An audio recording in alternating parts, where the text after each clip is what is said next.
Bisnis hampers atau hadiah hantaran menjadi bisnis yang menjanjikan di masa pandemi.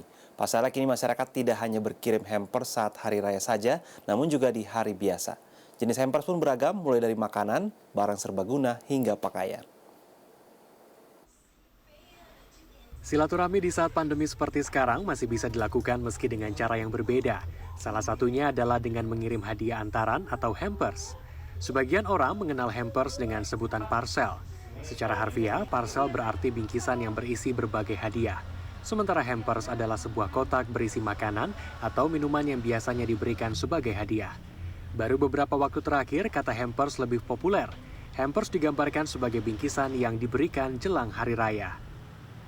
Hampers sekarang lagi tren ya. Terus kalau lihat dari packaging segala macamnya juga lebih luxury, lebih keren aja gitu kelihatannya. Dan terus macamnya tuh banyak banget gitu. Ada dalam bentuk kotak, ada dalam bentuk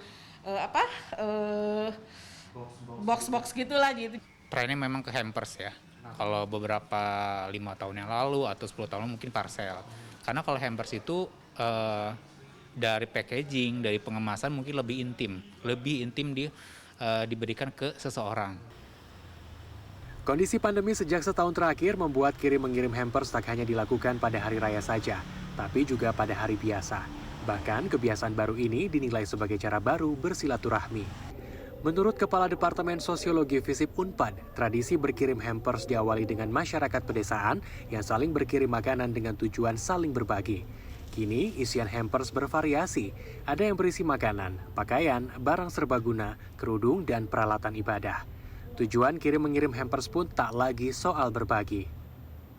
Nilai filosofinya juga mungkin agak berbeda, tidak hanya saling berbagi, tetapi juga adalah untuk mempererat tali silaturahmi yang bersifat profesionalnya aja, seperti itu. Jadi agak berbeda mungkin tradisi yang dilakukan di daerah pedesaan dengan yang dilakukan kalangan-kalangan tertentu.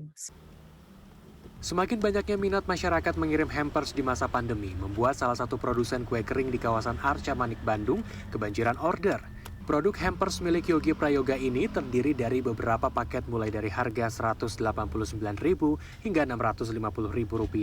Yang paling laris adalah paket hampers dengan box anyaman bambu yang bernuansa tradisional ini.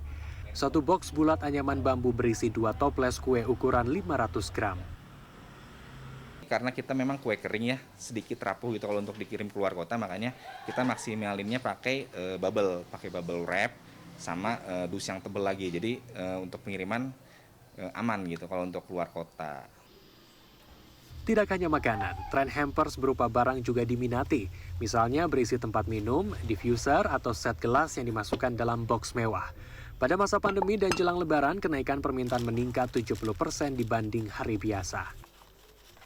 Kalau buat cewek-cewek biasanya lebih banyak diffuser. Kalau cowok tuh biasanya banyaknya tumbler gitu. Gimana penjualannya? Di lebaran kali ini berapa banyak yang sudah dipesan dan dikeluarkan oleh Regen Hampers ini? Kalau sekarang sih udah keluar 400-an lah. Tapi biasanya kalau mau deket lebaran biasanya bisa sampai 800-an keluar.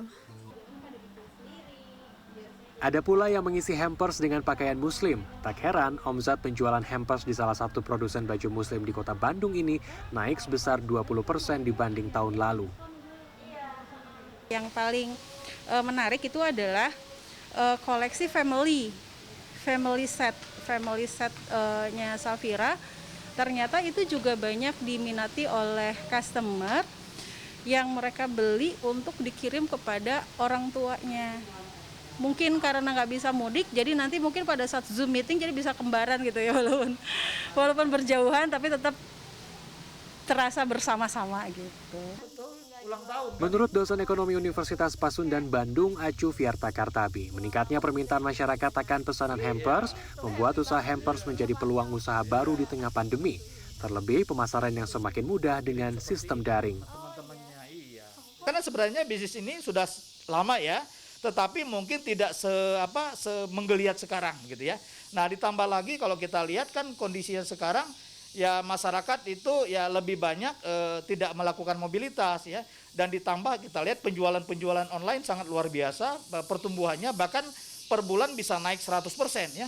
Dan ini saya kira adalah chemistry yang bagus buat kita untuk mendorong ekonomi, dan dari sisi usaha ini adalah peluang buat masyarakat sepanjang menurut saya bahwa mereka juga mengembangkan inovasi, ya, mencari segmented pasar.